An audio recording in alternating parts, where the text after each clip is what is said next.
Tenemos el honor de dejar con ustedes al señor Hadi Partovi, CEO de Code.org, quien desarrollará el tema Una oportunidad para todos.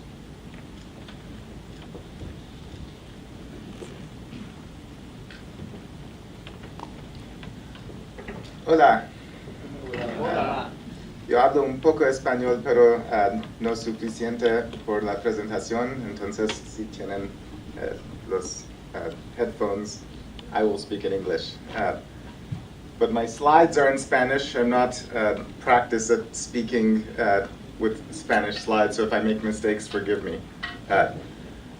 Most nonprofit speakers talk about a problem.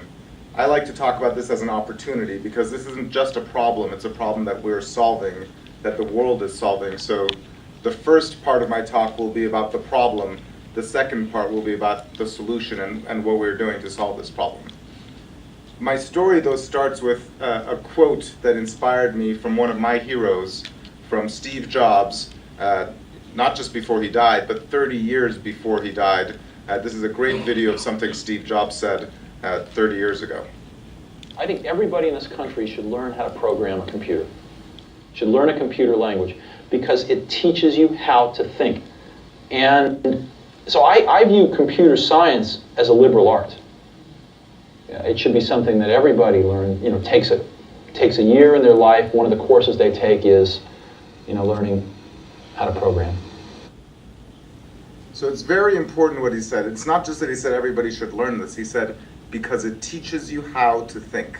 That's a very unique thing, which computer scientists all agree, and people who haven't studied it don't quite understand what that even means. And I want to talk about that a little bit, and why Steve Jobs says computer science is a liberal art, just like other liberal arts. At the time when Steve Jobs said that, I was still young and I was still growing up.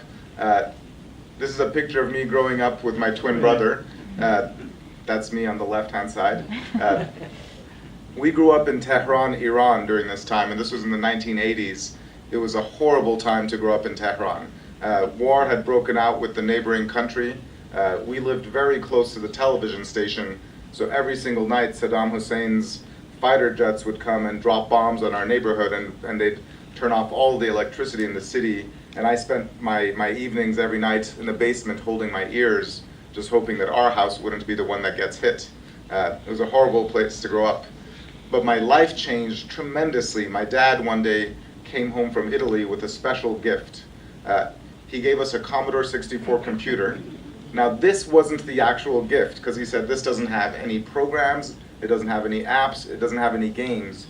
So, you can't really do much with it.